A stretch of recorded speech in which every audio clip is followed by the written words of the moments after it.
2002 കയ്യെത്തും ദൂരത്തെന്ന സിനിമയിലൂടെ ഫഹദ് ഫാസിൽ എന്ന നടൻ അരങ്ങേറ്റം കുറിച്ചു. പക്ഷെ അത് ഫെയിലിയർ ആയിരുന്നു. പിന്നെ അദ്ദേഹത്തെ സിനിമ ഇൻഡസ്ട്രിയിൽ കണ്ടില്ല. പിന്നെ അദ്ദേഹം ഒരു തിരിച്ചുവരവ് നടത്തി. പിന്നെ ഹിറ്റോട് ഹിറ്റ്, തൊടുന്നതൊക്കെ ഹിറ്റ്. ഏറ്റവും ബ്രാൻഡ് വാല്യുള്ള ഇന്ത്യയിലെ ഏറ്റവും വലിയ മികച്ച നടനായി മാറി.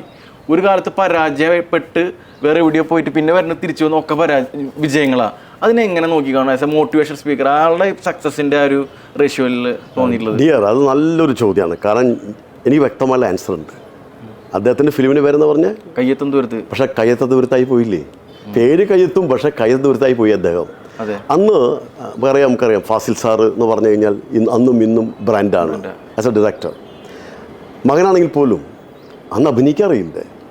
അപ്പം അന്ന് ഷാനു സീറോയായി പോയി. ആ ഷാനാണ് പിന്നെ ഷമി ഹീറോയാവുന്നത്. ആ ട്രാൻസ്ഫോർമേഷൻ പറഞ്ഞാൽ ഞങ്ങൾ പറയാറുണ്ട്, personal development leads to professional excellence. നമ്മൾ പുറം ലോകത്തിലെ മാറ്റം നമ്മളെയാണ് മാറ്റേണ്ടത്. അദ്ദേഹം വിദേശത്ത് പോയിട്ട് അദ്ദേഹത്തെ ട്രെയിൻ ചെയ്ത് കൊണ്ടുവന്നു. തൻ്റെ ഉള്ളിലുള്ള കഴിവുകളെ ട്രെയിൻ ചെയ്ത് പുറത്ത് കൊണ്ടുപോകും, സ്വയം ഇംപ്രൂവൈസ് ചെയ്യാനുള്ള. അതന്നെ നമ്മൾ പേഴ്സണൽ ഡെവലപ്മെൻ്റ് ആണ് ഫോക്കസ് ചെയ്യേണ്ടത്. അതുകൊണ്ടാണ് വലിയ വലിയ ട്രെയിനേഴ്സ് പറയുന്നത് focus on you until others focus on you. മറ്റൊന്ന് ശ്രദ്ധിക്കുന്നവരെ നിങ്ങൾ ശ്രദ്ധിക്കുക. അപ്പോൾ ആ ഒരു ക്വാളിറ്റി, ആ ഒരു സിസ്റ്റം, ആ ഒരു കോൺസെപ്റ്റ് അദ്ദേഹം പേഴ്സണൽ ലൈഫിൽ അപ്ലൈ ചെയ്തു. അപ്പോൾ മലയാളം ഇൻഡസ്ട്രി അല്ല അദ്ദേഹം എന്ത് ചെയ്യാൻ പോയത്, നന്നാക്കാൻ പോയതും മാറ്റാൻ പോയതും. Self change is permanent. Fazil മലയാള സിനിമേനല്ല നന്നാക്കാൻ പോയത്, അദ്ദേഹം നന്നാക്കാൻ പോയത് അയാളെ. ഞങ്ങൾ പറയാറുണ്ട് effort is temporary but skill is permanent. അത് അദ്ദേഹം പ്രൂവ് ചെയ്തു. അതുകൊണ്ട് സീറോ ആയിട്ടുള്ള ഷാനു ഹീറോ ആയ ഷമിയായി മാറി. That's excellent achievement. അത് എല്ലാവർക്കും പഠിക്കാവുന്ന വലിയ മെസ്സേജാണ്. ഏത് ഫിലിമിൽ മാത്രമല്ല, ജീവിതത്തിൽ ഏത് പ്രൊഫഷണലും ഇത് അപ്ലിക്കബിൾ ആണ്.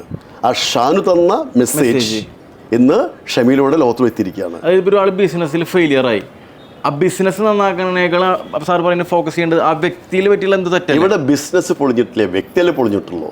ഇന്നും ബിസിനസ് നടക്കുന്നില്ലേ? അദ്ദേഹത്തിന് ബിസിനസ് പൊളിയാൻ കാരണം അദ്ദേഹത്തിന് ആ ബിസിനസ്സിൽ അത് വിജയിപ്പിക്കാനുള്ള സ്ട്രാറ്റജിയോ അതുമായിട്ടുള്ള ബന്ധപ്പെട്ട കഴിവുണ്ടായില്ല. അപ്പം അദ്ദേഹത്തിന് വന്ന മിസ്റ്റേക്കുകളാണ് ബിസിനസ് ബാധിച്ചത്. ഇപ്പോഴും ബിസിനസ് നടക്കണ്ടല്ലോ. നിങ്ങൾ ആലോചിക്കും, നോക്കിയ ഒരു കാലത്ത് എവിടെ നോക്കിയാലും നോക്കിയായിരുന്നു. ഇപ്പം നോക്കിയാൽ പോലും കാണില്ല. പക്ഷെ മൊബൈലുണ്ട്, നോക്കിയാൽ ഔട്ടായുള്ളൂ. അത് സാർ വലിയ പോയിന്റാണ്. അതായത് സിനിമയല്ല ആൾ മാറ്റിയത്, ആളെ തന്നെ മാറ്റി. ബിസിനസ്സിൽ ഫെയിലിയർ ആയിട്ടുള്ള ആൾക്കാർ ബിസിനസ് മാറ്റാനാണ് നോക്കണത്. ബിസിനസ് അല്ല, ആളെ മാറ്റുമ്പോൾ ആ ബിസിനസ് എല്ലാവരും ബേസ് നമ്മളാണ്. നമ്മളിലൂടെ എല്ലാം മാറ്റം ഉണ്ടാവുള്ളൂ. അതുകൊണ്ട് പറയുന്നത് ഭഗവത്ഗീതയിൽ as is the mind so is the individual. വ്യക്തി എങ്ങനെയാണോ അങ്ങനെയാണ് ജീവിതമായി മാറുക. അത് റിയാലിറ്റിയാണ്. അത് ആക്സെപ്റ്റ് ചെയ്യാൻ തയ്യാറായി എല്ലാവർക്കും വിജയിക്കാം. That's all dear. Okay, thank U.